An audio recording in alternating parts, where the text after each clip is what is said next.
faut surtout pas la briser, cette nuit aussi dense qu'une pierre noire, où se tiennent encore inédits 1100 oracles. Aujourd'hui, à cet instant précis qui ouvre notre histoire, ces bruits n'attendent que la voix de l'interprète, l'audace du porte-parole.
Selon le Coran, c'est Jésus qui signale la venue de Mahomet, comme Jésus lui-même a été annoncé par Jean-Baptiste, enterré et vénéré dans l'une des plus anciennes mosquées de l'islam. Qui était donc cet homme qui a tenu si fort à son humble humanité ?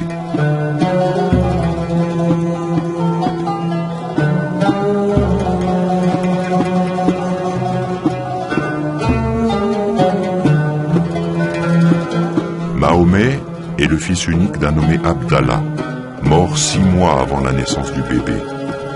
Issu d'une aristocratie tribale qui a perdu toute fortune, Abdallah, commis caravanier, avait épousé Amina, d'une famille tout aussi noble et appauvrie que la sienne.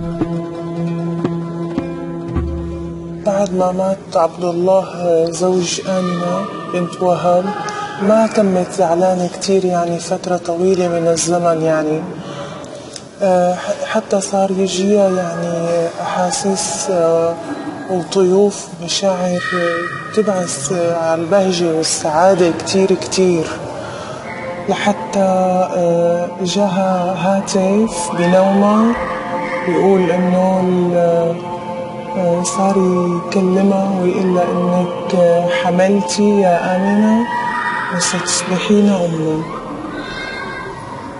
بعدين هي ما صدقت هالحكي يعني لحتى بلشت بوادر الحمل تبان عليها، ولما كانت حامل ما كان بيجيها التعب والوهن والمرض وهي حامل مثل النساء الأخريات يعني.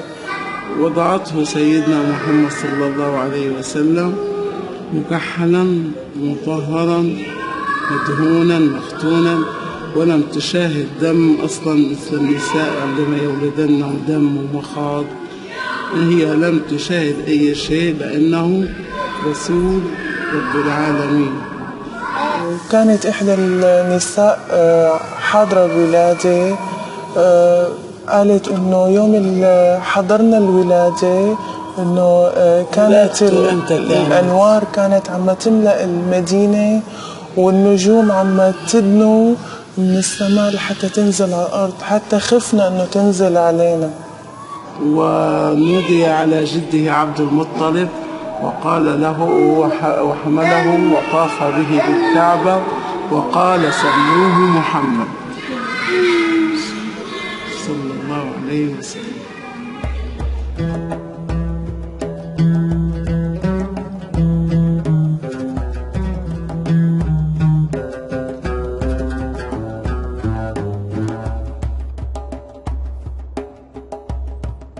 Celui qui sera le prophète arabe est né vers 571 après Jésus-Christ, dans la région de Hijaz, au nord-est de la péninsule arabique.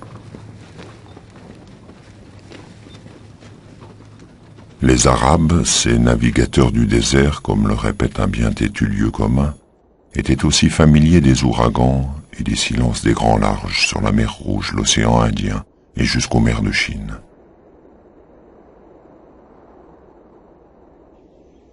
Ils n'étaient pas seulement des nomades, autre lieu commun.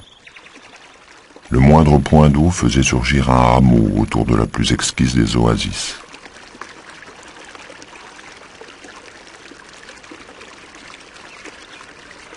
Très vite, un réseau complexe de pistes la reliait alors à d'autres groupements sédentaires, puis à de plus vastes cités, jusqu'aux grands axes qui traçaient les parcours des plus vieilles civilisations du monde, la Mésopotamie, et bien au-delà la Chine des soieries et des épices, l'Égypte, et plus loin encore l'Afrique des ivoires et de l'ébène.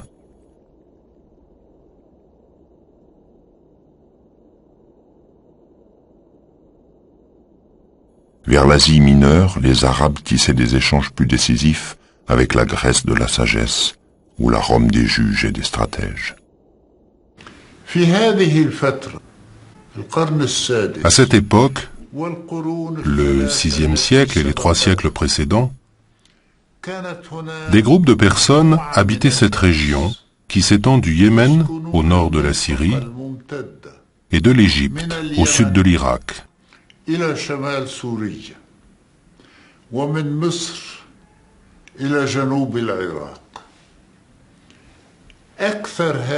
plupart de ces groupes étaient des tribus, en particulier dans les régions rurales. Qu'est-ce qu'une tribu ? Une tribu est un ensemble d'individus liés les uns aux autres par des liens du sang et de parenté. La tribu pouvait se sacrifier au point de disparaître, uniquement pour venger l'honneur de ses membres. Il y a les bédouins nomades et il y a les sédentaires qui habitent dans des villes comme la Mecque et qui ont commencé à s'adonner au commerce. Les deux sociétés sont structurées comme des clans. Donc, à l'intérieur de chaque clan, il y a une forte solidarité et il y a un sens de l'honneur. Chacun doit défendre l'honneur de son clan. Plus un groupe était enraciné dans la vie bédouine, plus il y avait de conflits.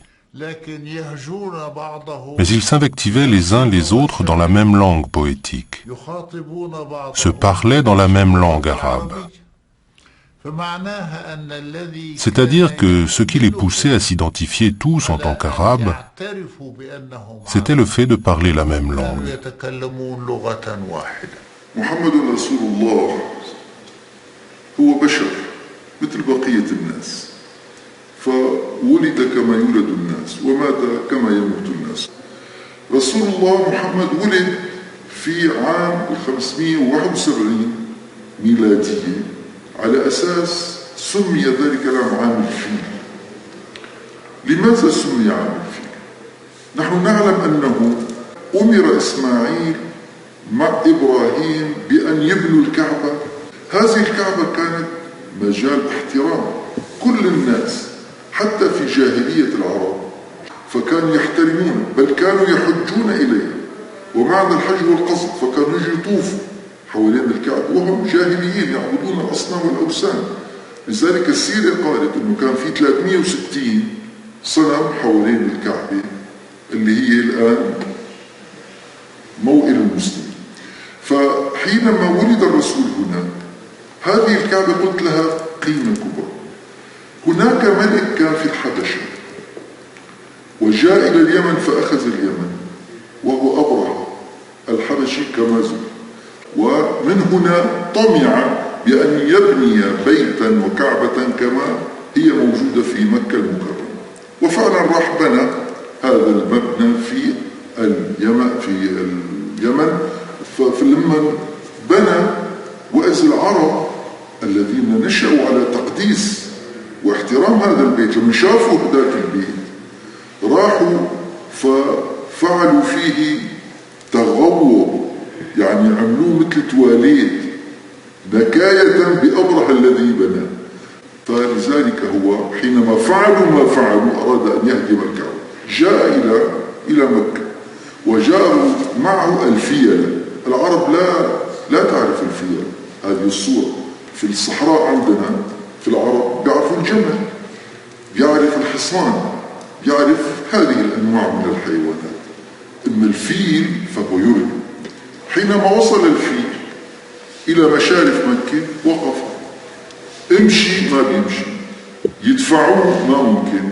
فحاولوا بكل الأشكال أنه الفيل يوصل إلى الكعبة وإلى داخل مكة، ما في إمكانية أبدا. من هنا الفيل كان يتوجه إلى الرجوع إلى الأمام لا يتوجه. وفعلا انتهت القضية بأن الله تدخل لحماية البيت فأنزل الطير الأبابيل، وكما ورد في القرآن الكريم: فألم تر كيف فعل ربك بأصحاب الفيل ألم يجعل كيدهم في تضليل وأرسل عليهم طيرا أبابيل، يعني جماعات ترميهم بحجارة من سجيل. وأفنى هذه الحملة وانتصر لدينه وانتصر لبيته المحرم.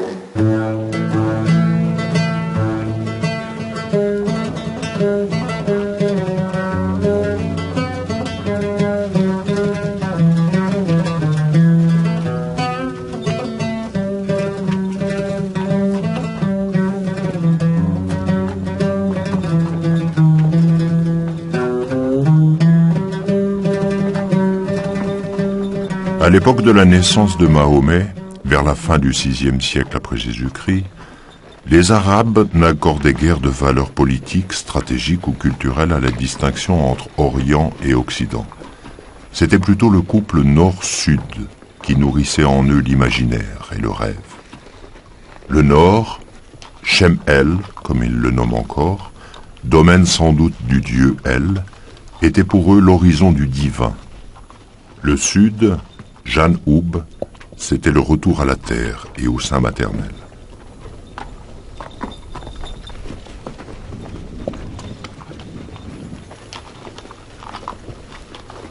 Les Byzantins leur interdisaient l'horizon nord. Ils étaient au lendemain de la division de l'Empire romain, sous l'autorité de l'empereur Maurice, également chef de l'Église chrétienne d'Orient.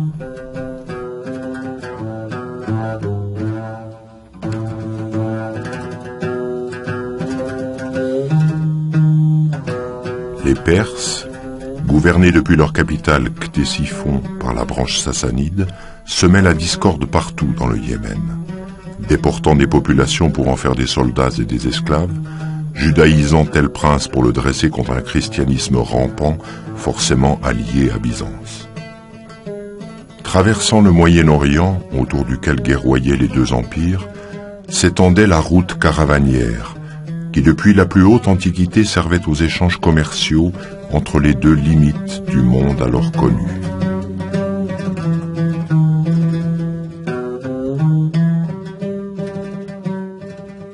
المهم بالنسبة لأي من الدولتين أن يكون له Le plus important pour chacun de ces deux États était d'obtenir le contrôle de cette route commerciale, que ce soit par le biais de la guerre ou de traités. Ils se sont combattus dans toutes les zones géographiques qu'il était possible d'atteindre. Et cela a conduit à l'effondrement de nombreuses routes caravanières dans le monde. Le commerçant ne peut s'arrêter d'importer de la marchandise d'où que ce soit à cause de la guerre et des combats. Car le commerçant sait qu'en fin de compte, il vendra sa marchandise et réalisera des bénéfices. La route caravanière du golfe Persique a disparu parce que les Perses n'allaient vers les Romains que pour les combattre. La route de la mer Rouge était elle aussi très dangereuse, à cause de fortes tempêtes et des massifs de corail. Et il ne restait dans cette contrée qu'une seule route, Celle qui partait du Yémen au sud, passait par la Mecque, par Yatrib, puis remontait au nord vers les deux empires.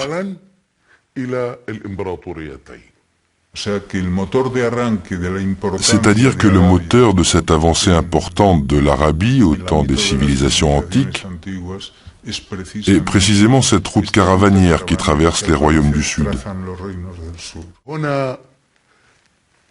C'est là que réside l'importance des habitants de la Mecque. Ils ont pu, à ce moment-là, prouver leurs compétences et prouver qu'ils étaient capables de protéger le commerce. Les Arabes de la Mecque avaient encore les ressources nécessaires pour rêver d'un plus vaste destin. Juste à la veille de leur accession à une religion du livre, l'arrière-grand-père de Mahomet eut l'idée de l'ilaf, ou pacte caravanier, que le Coran va plus tard célébrer dans une sourate à part. En quoi consiste ce pacte caravanier? Sur les chemins qui conduisent les commerçants vers la Syrie ou le Yémen, des centaines de tribus menacent les caravanes et les pillent. Or, ces tribus élèvent des bêtes, travaillent la laine ou cueillent de précieuses herbes sauvages. Tout ce qui leur manque pour faire de l'or, c'est la mobilité. Qu'à cela ne tienne. Les Mécois assureront le transport de leurs produits jusqu'aux marchés les plus florissants. كانت من عادة العرب إنهم يرسلوا أولادهم للصحراء من أجل يتقووا من هن وصغار ويتعلموا اللغة الفصيحة من العرب. سيدنا محمد من أول ما ولد بدوا المرضعات يجوا على مكة المكرمة وياخدوا معهم الأولاد. كانوا يبحثوا عن الأبناء الأغنياء. إلا سيدنا محمد صلى الله عليه وسلم كان فقير يتيم. كانت كل مرضعة تجي لعند أمه السيدة آمنة ويعني ما تقبل إنه تاخذ منها سيدنا محمد. حليمة السعدية رضي الله عنها ما صفي ولا أي ولد من أبناء الأشراف بمكة لتاخده معها، فوافقت إنه تاخذ سيدنا محمد صلى الله عليه وسلم. فأخذته وخرجت فيه هي وزوجها ورجعت لقبيلتها بالصحراء. هن على الطريق بلشت تظهر علامات البركات عليها وعلى عائلتها. كانت الناقة معهم بطريقهم هن وجايين على مكة بطيئة، هن وراجعين صارت الناقة أسرع. السيدة حليمة كان لبنها ضعيف بصدرها، وقت صار معها سيدنا محمد صلى الله عليه وسلم اللبن بصدرها صار أكثر. عاش سيدنا محمد عند السيدة حليمة السعدية فترة وبعدها حدثت حادثة شق الصدر. البدوي عنده ضيافة. Le nomade est hospitalier. Il obtient son dû à la force de son sabre.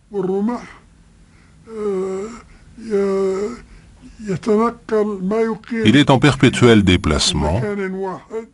Au printemps, il a une maison, en automne une autre, en été encore une autre.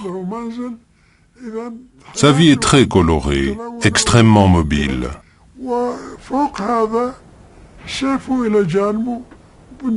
En plus de cela, ils ont l'épée au côté. Et quand quelqu'un possède trop de chameaux, les nomades l'attaquent pour le piller.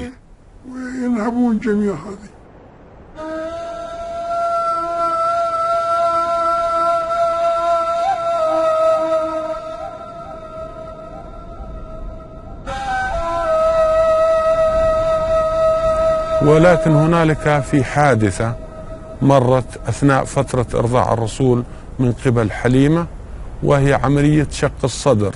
وهذه الرواية تقول الرواية بأن بعض الأطفال كانوا المرافقين للرسول عليه الصلاة والسلام في هذاك الوقت أنهم شاهدوا أن رجلا يلبس ثوبا أبيضا وصل إلى الرسول عليه الصلاة والسلام من دون الأطفال، فألقى به أرضا وشق بطنه وأخرج منه تقول الرواية مضغة سوداء، وهذه تأكيدا لما ورد في ذكر الله سبحانه وتعالى في القرآن الكريم: ألم نشرح لك صدرك ووضعنا عنك وزرك الذي أنقض ظهرك ورفعنا لك ذكرك فإن مع العسر يسرا إن مع العسر يسرا. فلما حكت القصة الأطفال حكوا القصة لحليمة خافت بهذه الطريقة واستمرت في إرضاعه، وبعد عملية الإرضاع وما تمت الرضاعة عادت به إلى أهله في مكة المكرمة. Qui habitait la Mecque? Une tribu nommée Koraïch. La tribu dont est issu le prophète, qui va par la suite unifier les Arabes sous la bannière de l'islam. La Mecque n'a pas toujours été sous le pouvoir de la tribu de Mahomet, les Koraïchites. Ce sont des nouveaux venus. Comme beaucoup d'autres Arabes du centre et du nord, ils sont arrivés du sud. Ils restent aux environs de la Mecque, qui était un sanctuaire, qui petit à petit va devenir de plus en plus prestigieux, et qui, dès le IIIe siècle, jouissait déjà d'un grand prestige. Le commerce avait favorisé beaucoup de gens dans toutes les tribus de la péninsule. Toutes ces tribus ont pris conscience qu'elles avaient intérêt à se regrouper. D'autre part, il y a ce système qui s'appelle Al-Ilaf, c'est-à-dire la conclusion de pactes et d'alliances avec d'autres pays et d'autres tribus, pour que Koraïch puisse prouver sa capacité à protéger le commerce mondial. Au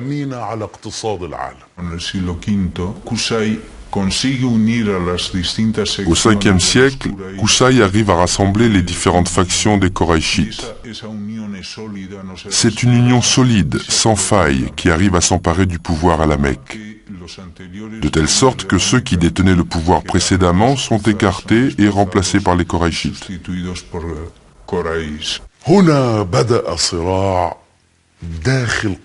À ce moment-là, des dissensions sont apparues au sein de la tribu de Koraïch.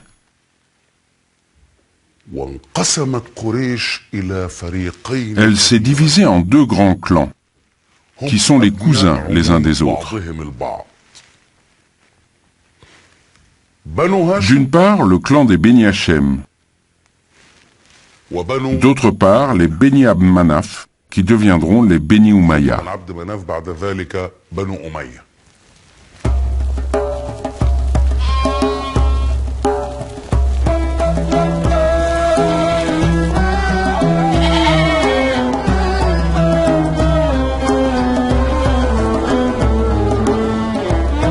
Les Beni Hachem, clan auquel appartient l'enfant Mahomet, n'ont hérité de leur ancêtre Qusay que la garde de la maison interdite, la Kaaba, alors que leurs cousins les Beni Umayya avaient reçu le pouvoir politique et la fortune.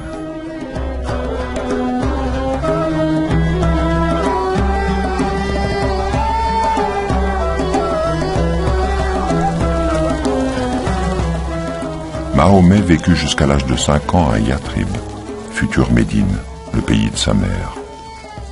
En perdant coup sur coup celle-ci, puis son grand-père paternel, il est ramené à la Mecque et confié à son oncle Abu Talib, dernier de la maison des Hachem, qui le chargera plus tard de s'occuper du seul bien de la famille, un petit troupeau de moutons et de chèvres.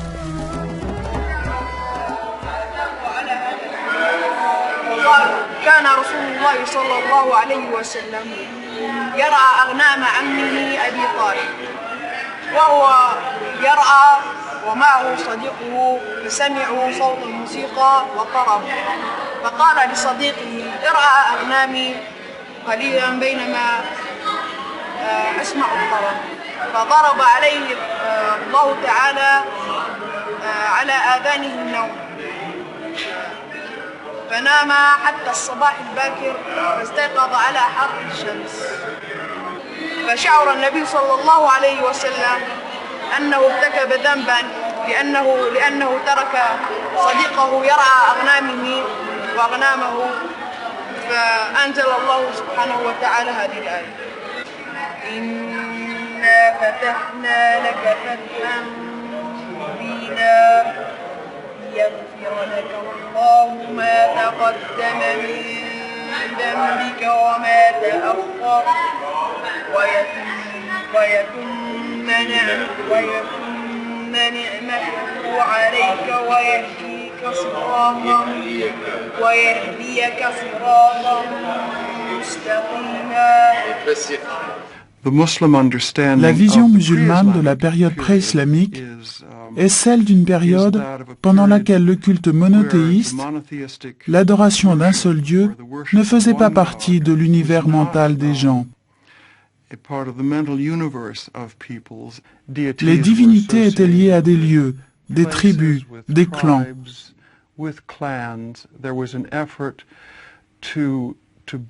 On implorait l'intercession de Dieu et des divinités pour le bien-être d'individus, de tribus ou de clans. Les tribus sédentaires ont pu, avec le temps, construire des bâtisses et des temples pour leurs dieux. Et comme les Arabes bédouins ne connaissent que la tente et ne connaissent rien aux techniques de construction, ils ont choisi pour leur lieu de culte la forme architecturale la plus simple, le cube.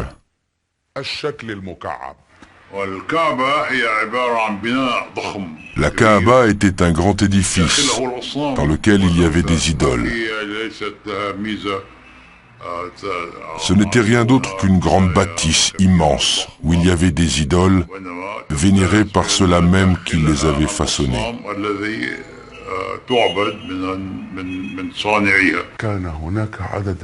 Il y avait un grand nombre de Kaaba. Les adorateurs de chaque Kaaba croyaient que leur Dieu y demeurait. C'était la demeure de tel ou tel Dieu, la demeure de Qudust, la demeure de Rahman, la demeure de Gaba. Elles étaient devenues les demeures des dieux. La historia de la importancia de la Mecca es muy tardía. L'importance historique de la Mecque est très tardive. On peut la faire démarrer au IIIe siècle, quand un chef, Amr ibn Jay, selon la tradition, a ramené quelques statues d'un voyage en Cisjordanie ou sur la côte de Gaza et a agrandi le sanctuaire qui devient un sanctuaire, disons, païen, syncrétique. Se convierte en un santuario, digamos, en fin, pagano, sincrético, ¿no? La Mecque a accueilli dans sa Kaaba les dieux des autres Kaaba qui avaient disparu. Elle a accueilli les dieux des autres tribus. Apportez vos dieux chez nous, puisque vous venez pour votre commerce chez nous. Vous restez ici 4 mois, vous vendez, vous achetez, vous vous amusez, vous prenez du bon temps, vous vous enivrez. Amenez donc vos dieux chez nous. La Mecque a ainsi accueilli les dieux de la péninsule tout entière. Dans la péninsule arabique, avant l'islam, il y avait une triade, 3 divinités féminines, Allat, Oza et Manat. Ces 3 déesses évoquent pour nous les triades qu'on trouvait dans les mythologies de la Méditerranée, en particulier les 3 parcs, qui étaient les 3 déesses qui symbolisaient les 3 étapes de la vie, la naissance, mariage et mort. Allat est la divinité. Elle représente la divinité féminine. Oza veut dire la puissante, et Manat vient de la racine du mot mort. Manat est principalement la représentation de la mort. C'était une déesse noire. Elle avait une pierre noire. Son domaine, c'est la nuit, la mort.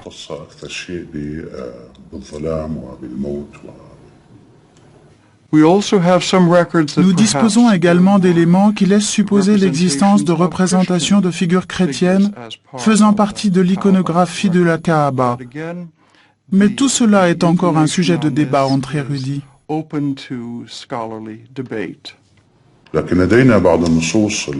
Mais nous avons quelques textes de la Mésopotamie, surtout de vieux textes assyriens et babyloniens, qui parlent d'un dieu de la péninsule arabique dont le nom est Allah.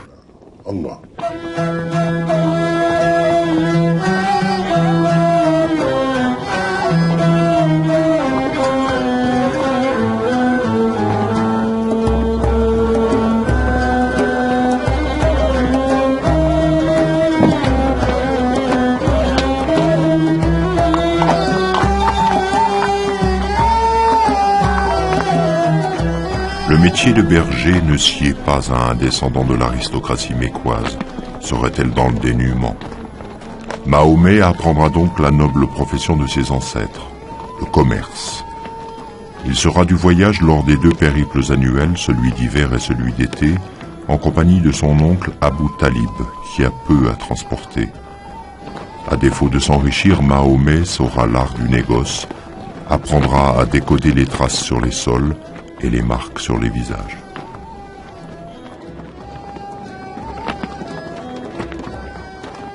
في مرة من المرات كان عم النبي أبو طالب كان دايروه تجارة إلى الشام. كان في الرسول صلى الله عليه وسلم بده يروح معه، بده يروح معه. فهذا النبي صغير صلى الله عليه وسلم، واللي أجا قال له عمو أبو طالب ما بدي أخذك معي لساتك صغير. واللي اجى قال له لمين بدك تتركني؟ والرسول صلى الله عليه وسلم صار يبكي. بعدين أخذوا معه وراح، وهن رايحين وصلوا على بصرة الشام، لقوا عابد من عباد الله، عابد نصراني اسمه الراهب بحيرة. نزلوا عنده كلياتهم، بير الرسول صلى الله عليه وسلم بيرك على الجمل برا. واللي اجى قال لهم مين بقي برا؟ وجا قالوا له بقي طفل صغير. وجا قال لهم بعتوه، ولا بعتوه لعنده. صار تفحصه ولا لقى بين كتفيه خاتم النبوة.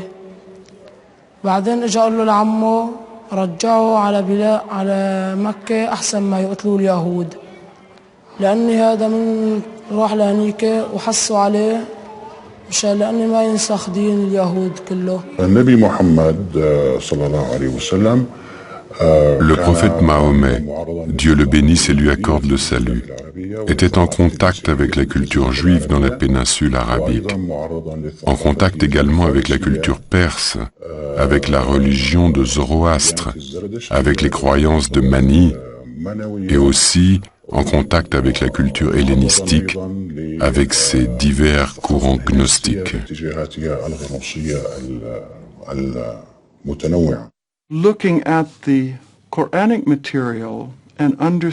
Quand on examine les documents coraniques et qu'on étudie les derniers développements de ces documents, il est évident que nombre des récits liés aux Juifs et aux chrétiens, ainsi que des écrits bibliques, devaient circuler dans cette région. Naturellement, il s'agit du christianisme de la région, qui n'était pas vraiment le christianisme orthodoxe ou le christianisme impérial, mais le christianisme hétérodoxe des monophysites nestoriens. Puisque très souvent, les histoires dans le Coran sont très elliptiques, très allusives plutôt qu'élaborées comme elles le sont dans la Bible, elles présupposent que les gens connaissaient les personnages dont il était question et qu'ils avaient déjà une idée de ces récits.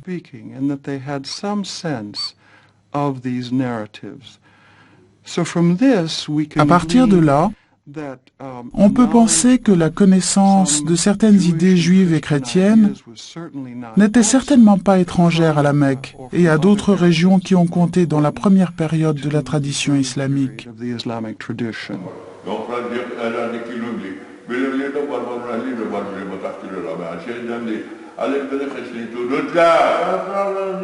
De la Mésopotamie jusqu'aux confins de la Chine, depuis la destruction de leur temple par les Romains, des communautés juives s'étaient établies dans toute la péninsule arabique, et particulièrement dans plusieurs métropoles du Yémen et à Yatrib, la future Médine. Dans le monde chrétien, en dépit du concile de Nicée en 325, la majorité des croyants d'Orient refusaient le dogme selon lequel Jésus-Christ était Dieu et homme à la fois. Face à ce dogme, deux hérésies diamétralement opposées se distinguaient. Les monophysites, partisans d'une seule nature, divine, et les nestoriens qui défendaient l'idée d'une nature unique, mais humaine. Et partout circulaient des évangiles non reconnus par l'Église officielle, tels l'évangile de Thomas, où Jésus insuffle la vie à une colombe en argile. Évangile apocryphe, sûrement connu des Arabes.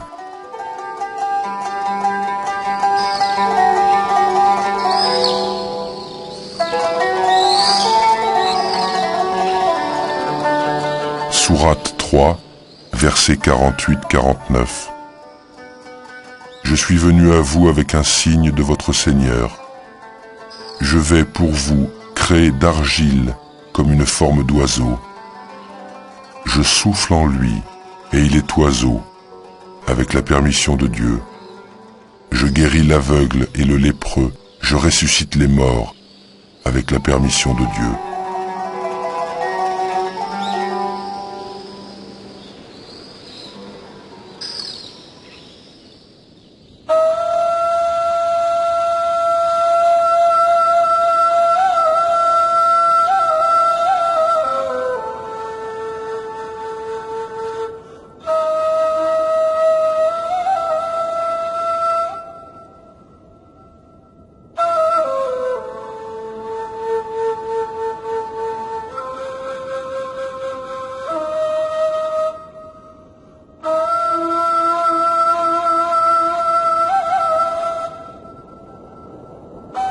Au service et en compagnie de son oncle, Mahomet s'en allait dans de lointaines pérégrinations caravanières. Il découvrait des pays fabuleux, des cités prospères et d'autres abandonnées ou dévastées. Avait-il entendu parler, ou peut-être visité, l'étrange métropole des Nabatéens, cousins éteints des Arabes du moment, qui au temps jadis avaient bâti Pétra, leur capitale, au fond d'une profonde vallée de rocs rouges. Des cités en ruine, des civilisations disparues, comme punies pour tant de démesures, trouveront plus tard un écho dans la révélation que le prophète allait bientôt recevoir.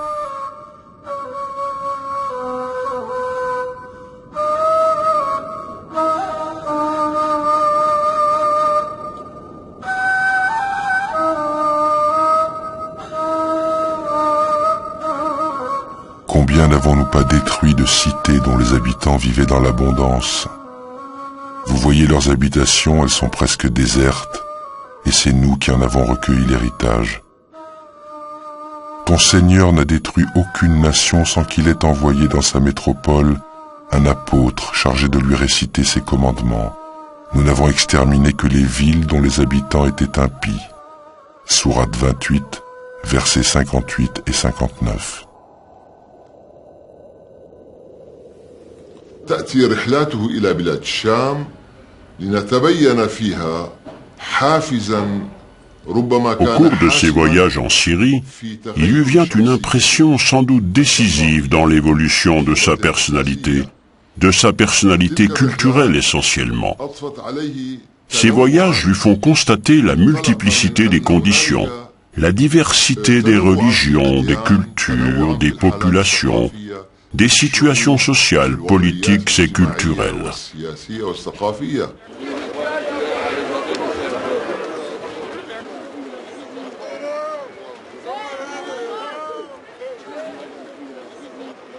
Afin de faciliter les échanges, quelques mois étaient chaque année interdits à la guerre. C'était la trêve sacrée, occasion de rencontres et de foires où se rassemblaient des tribus débarrassées des fougues guerrières. Des hommes, mais aussi des femmes, y échangeaient des biens, mais aussi des amitiés ou des amours, dans une émulation festive. Tel concurrent faisait valoir sa dextérité à cheval, son adresse au tir. Tel autre brillait par son trait d'éloquence dans la joute poétique.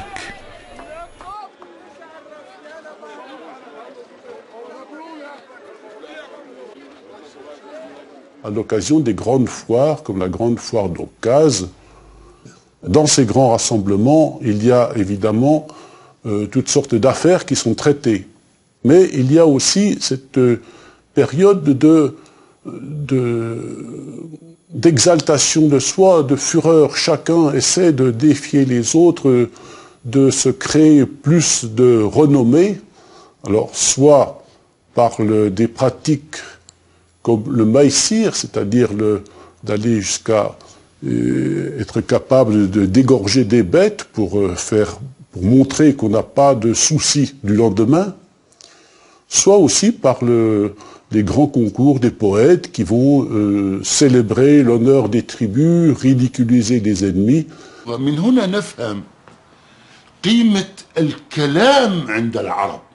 Ainsi, nous comprenons l'importance de la maîtrise de l'éloquence, l'importance du discours chez les Arabes. Et parce que l'arabe tient à cette langue puissante et riche, ce n'est pas une langue de bédouins, c'est une langue citadine, évoluée, la langue de la poésie, des missives et des chroniques. Ils attachaient tant d'importance à la poésie que les poèmes, les muallaqat, étaient exposés à la Kaaba. Leur estime et leur attachement faisaient de la poésie quelque chose de sacré qu'ils exposaient à la Kaaba. L'usage de l'écriture n'était pas très courant. Les poètes ou la plupart des poètes ne savaient pas déchiffrer l'écriture et ils se contentaient de réciter oralement leurs poèmes.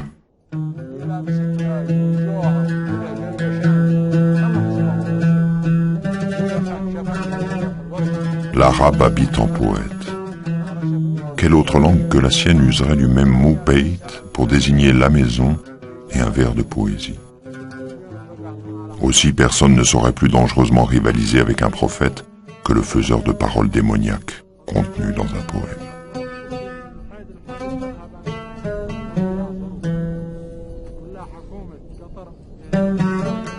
Va sur la fière chamelle corrompue au voyage, survivance d'elle-même, tant pleine les lombes en son, tant la bosse en égrèle. Est-elle ainsi ma chamelle, ou bufflet s'affliger, qu'a trahi le meneur distrait de la horde? Les mamelles amollies seulement de détresse, a-t-elle eu à nourrir pour avoir à sevrer? Poème anté-islamique.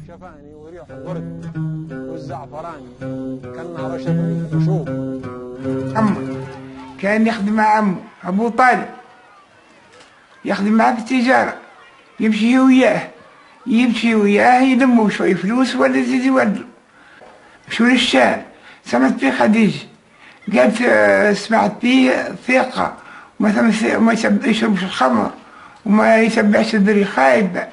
سمعت فيه خديجة مرسمة لحدها، عندها فلوس ياسر، بعثت له قالت له تتاجر معي أنا. مشى الرسول، مشى محمد لخديجة، مشى لخديجة خدمه وياه، لموا فلوس كثير ياسر. ولد خديجة بعثت له مع امرأة قالت له تتزوجني. قال كيفاش نتزوجها أنا فقري وهي مرسمة لحد حدها، ما قدش نتزوجها دي، لما قدش نتزوجها خلاص النبي ما حبش. ولا زاد بعثت له بعث أخر، قالت له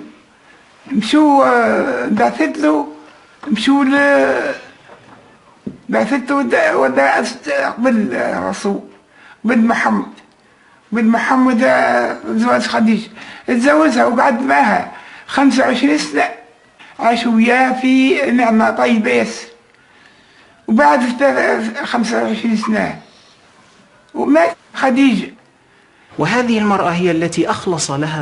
C'est à cette femme que le prophète fut dévoué. Il a été marqué par cet amour durant toute sa vie. Il disait, son amour m'était un don de Dieu en parlant de Khadija. Dieu la bénisse. Tout au long de 25 ans de son mariage avec Khadija, le prophète n'a jamais épousé une autre femme.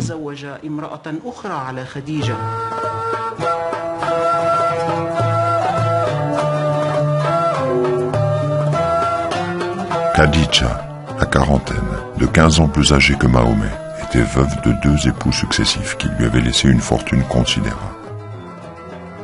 Dans ce couple, Mahomet, contrairement aux coutumes, s'était soumis à un régime monogame.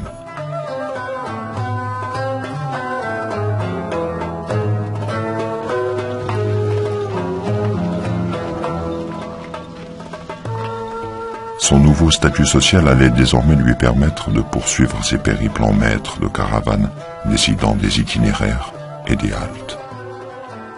Il découvrira de nouveaux pays, et surtout la maternelle Arabie du Sud, là où sa mémoire, et la mémoire des hommes, situait l'antique royaume de Balkis, la reine de Saba, dont le Coran louera la beauté comme les qualités de monarque démocrate.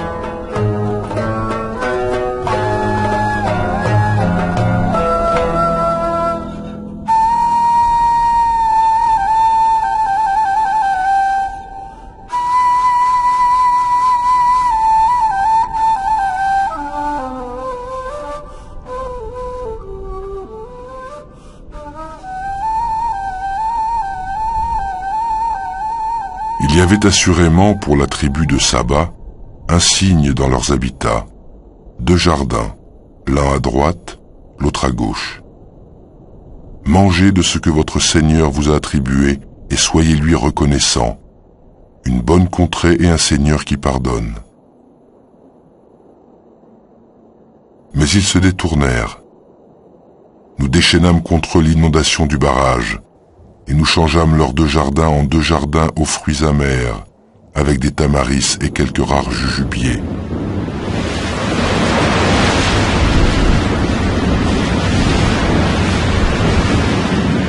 Ainsi nous les rétribuâmes pour leur mécréance. Saurions-nous sanctionner un autre mécréant? Sourate 34, versets 14, 16, 17.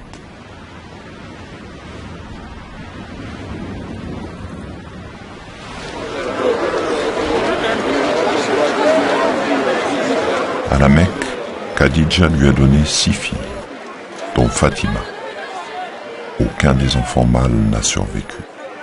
Mahomet menait une vie tranquille, rythmée par les départs et les retours des caravanes, par le cycle des lunaisons, dont il célébrait avec les siens la boucle, chaque année, pendant le grand pèlerinage dans l'enceinte sacrée de la Kaaba.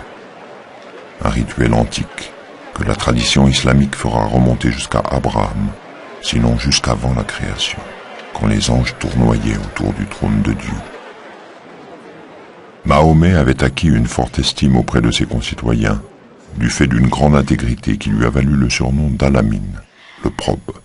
صار فيضانات بالمكة من خربة الكعبة يعني هن رجعوا بنوها متى بغير الحجر الأسود شلون يحطوها كل واحد الرئيس يقول أنا بدي أحطها مثل الولاد الصغار أنا بدي أحطها كلهم مثل بعضهم هم قالوا أول واحد يدخل من باب المكة هو يعني الحكم دخل سيدنا محمد صلى الله عليه وسلم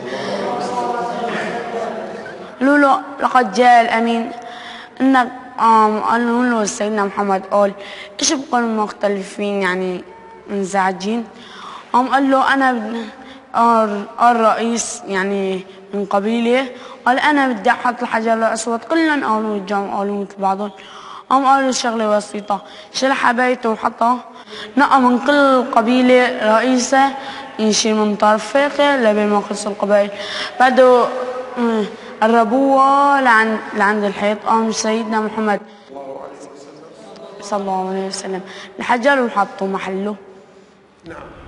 بسم الله الرحمن الرحيم.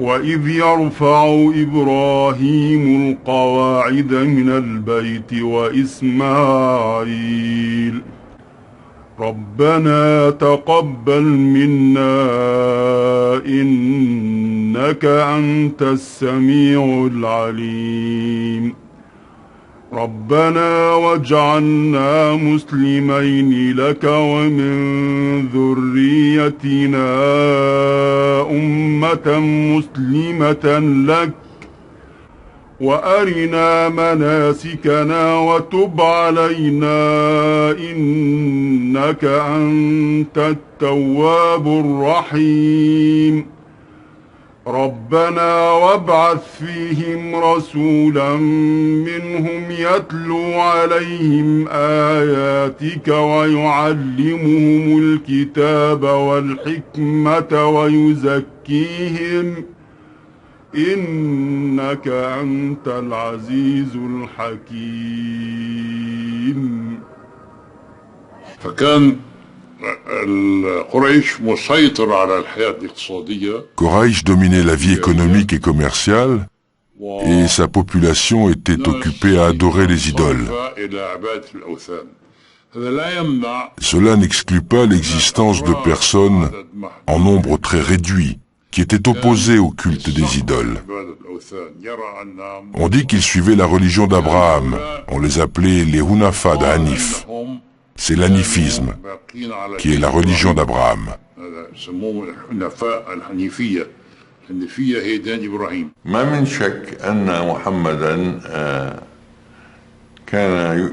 Mahomet, sans aucun doute, croyait en un Dieu unique, bien avant sa prophétie. Il faisait partie de ceux qui, à la Mecque, croyaient au monothéisme. D'aucuns diraient que le hanifisme, mouvement auquel appartenait Mahomet, était bien plus proche du christianisme que du judaïsme.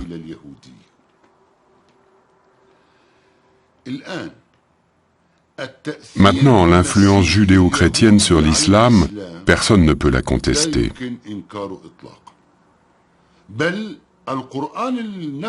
Le Coran lui-même souligne que cette religion nouvelle n'est que le parachèvement des monothéismes précédents.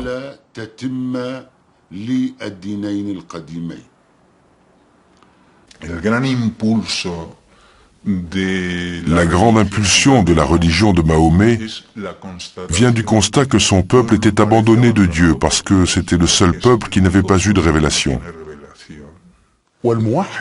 L'unificateur, celui qui prétendait unifier les Arabes, devait le faire par le biais de la religion. Pour que les Arabes acceptent de se soumettre non pas à un membre d'une autre tribu, mais au Dieu du ciel. L'unificateur devait donc être un prophète.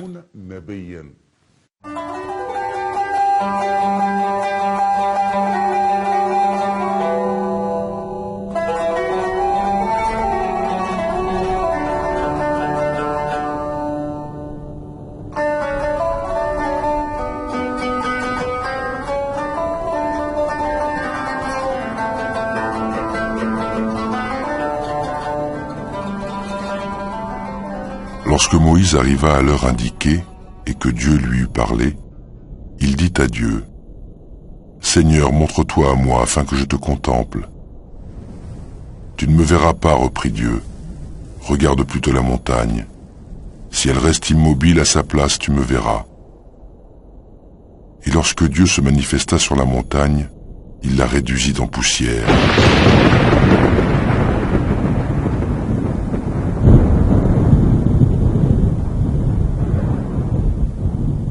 Moïse tomba évanoui, la face contre terre.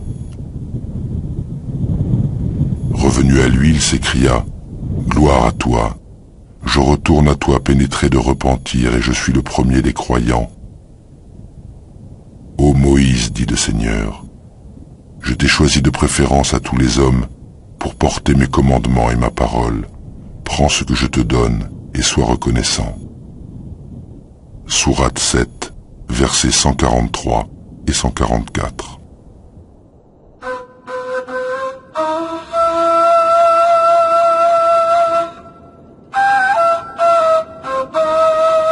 Après Moïse, pour qui Dieu a gravé la loi, après Jésus qui l'a fait parole, Dieu s'apprête avec Mahomet à enseigner aux hommes la pratique indispensable pour s'approprier les deux messages antérieurs, lire et connaître.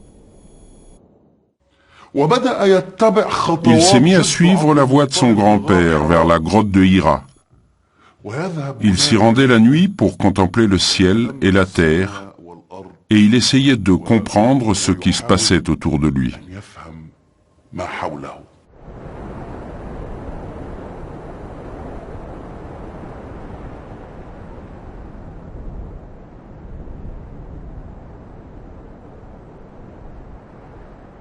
Il était d'usage parmi les Koraïchites que tous ceux qui tenaient à la réputation d'hommes pieux se rendissent chaque année, au mois de Redjeb, sur le mont Hira, pour y vivre jour et nuit dans le recueillement, désirant se retirer du commerce des hommes et regardant cette solitude comme un acte de dévotion religieuse.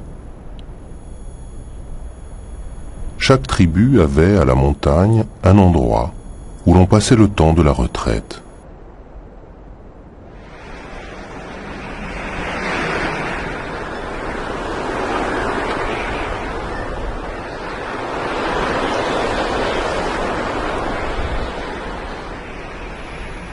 Enfin, le jour arriva où Dieu fit parvenir à Mahomet sa mission prophétique. Ce fut lundi, le 18e jour du mois de Ramadan.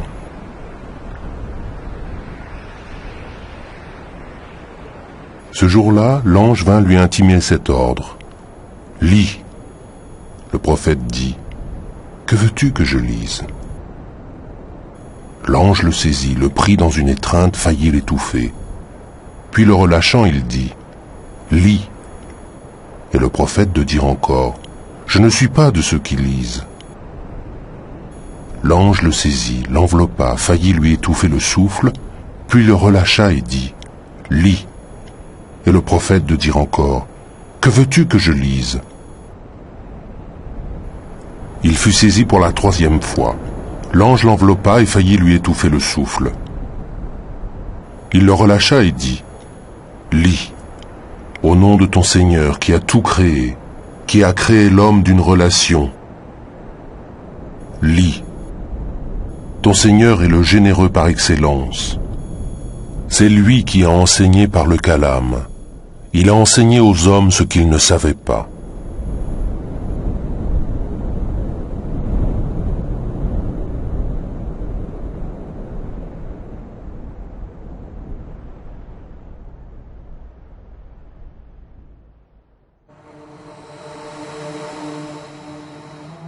Ce premier moment annonce, nous le verrons dans le prochain épisode, un long périple, pendant lequel le prophète, d'épreuves en épreuves, construira un discours neuf, une cité neuve et une nation.